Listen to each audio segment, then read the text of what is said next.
Hello, everyone, and welcome to 9-inch Charge. Today, we're going to review the incredible new models coming for the SERAPHON that were revealed at the LVO.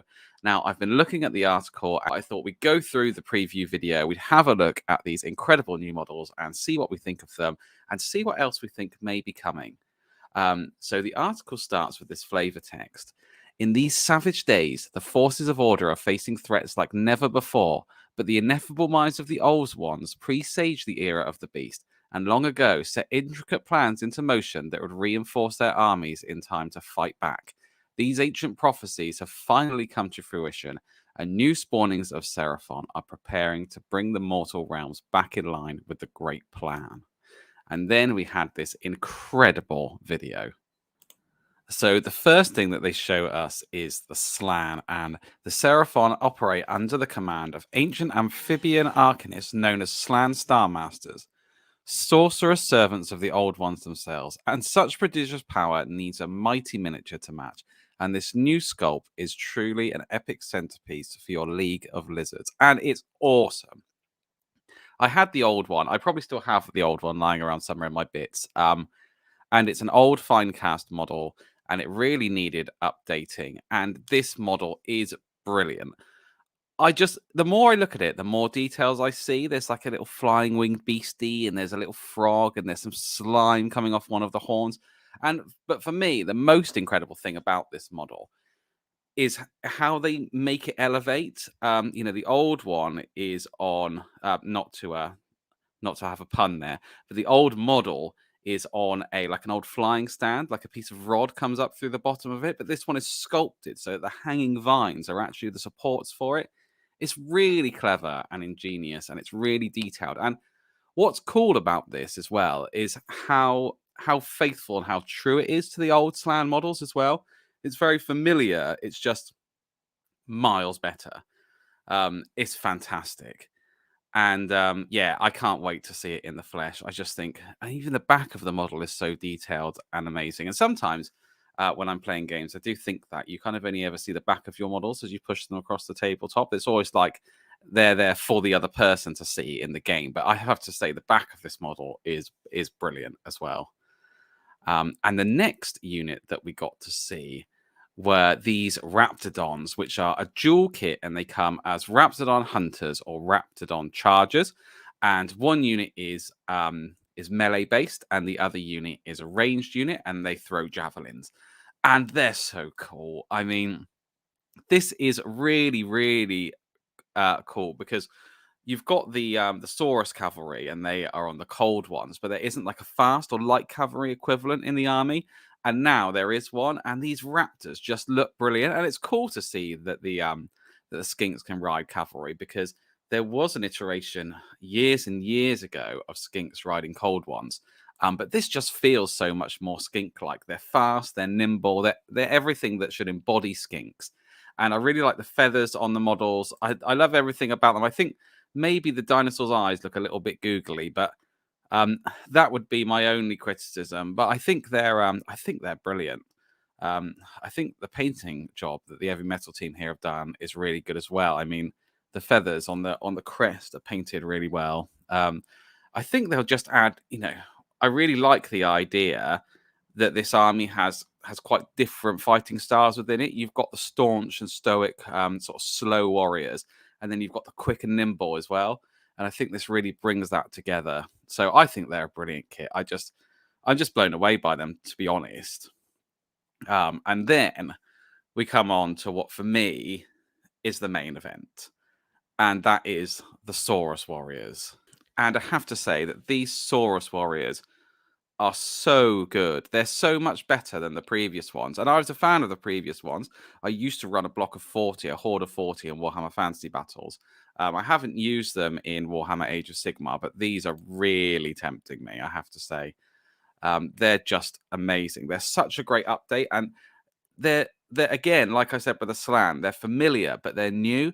And what's new about them that I really like, one of the details is the shield is all like gold.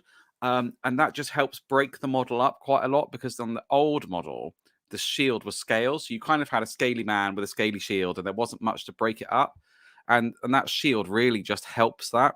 And the other thing that is really different is not only do they have more presence, they feel bulkier, they feel more fearsome, their poses are better, they're built up more on their backs, but it's the faces and the expressions. They look ferocious. Whereas the other ones, some of them were sort of almost looked a bit like they were smiling or something like that, and they didn't really look fearsome and ferocious. So I think these are just amazing. They look to be the same scale as the previous ones. I don't think that we'll have that scale creep that we do get sometimes in Age of Sigmar.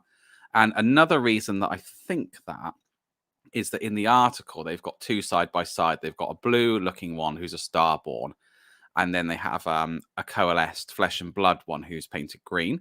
And if I just read from the article here, it says, almost all Seraphon come in two varieties, the flesh and blood coalesced and the phantasmal Starborn. These detail-packed miniatures look amazing when painted to represent either. That green Sauraus Warriors also makes us feel very nostalgic. Now, that for me is looking, if we're feeling nostalgic, we're thinking about the old models, we might be thinking about an old world. So I think that what they're trying to hint at there in the article is that these Sauraus Warriors, you'll be able to use those in Warhammer The Old World. There's the same scale as the Warhammer Fantasy ones, and we'll be able to use them side by side. And I think that is it's a really clever move by Games Workshop to allow you to use these cool models in both games. And this might be, if that wording is what we're following, these might be the first models that we've seen released for the old world, even though they're kind of saying they're not released for the old world, if you know what I mean. This book is slated for the summer, which is interesting that they preview something in the summer when we haven't seen everything that is set for the spring yet. So they've kind of gone ahead, but now they've got to do all these reveals for the spring. But they have said there is still more to see from the Seraphon coming up. So we're going to do a bit of back and forth with what we get to see. My money would be on the Temple Guard being redone, because they're as old as the Sauraus. I think the Temple Guard look very static, and I'd like to see brand new ones of them.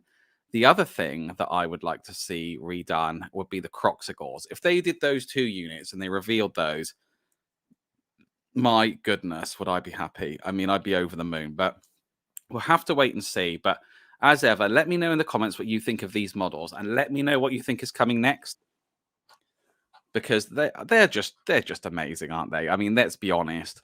As soon as Lord Croak came out, we knew that Games Workshop would be doing fantastic work on these models when they brought new ones out, and they have absolutely outdone themselves. Let's be honest. This, for me, well, I was going to say it's the best release of the year. We're only in January, but it it is one of the best releases I've seen for a long, long time. All right. Well, thank you very much for watching, guys, and I will see you next time. Thank you very much for watching. Please be sure to leave a comment and let me know what you think. I do read every single comment. If you've enjoyed this video, please be sure to give it a like. And if you'd like to see more content like this in the future, please consider subscribing to the channel. Now, I'd really like to use this time to thank those of you who support us on Patreon, or those of you who are YouTube members. You guys have entered the Hall of Heroes, and you really are champions in our eyes, and we raise our glasses to you and salute you. You help make it possible for us to do what we do and invest in our equipment, help pay for the hosting of the audio of the podcast, and all kinds of other things. Now, if you would like to support the channel, the absolute best way to do this is to join the ranks of the Hall of Heroes and to sign up either by Patreon or YouTube members, and there's a link in the description below. And we also have some exclusive merchandise only available there as well. So a huge thank you to Sida Kuru Khan and Alithanar. This has been 9 Inch Charge, and I will catch you next time.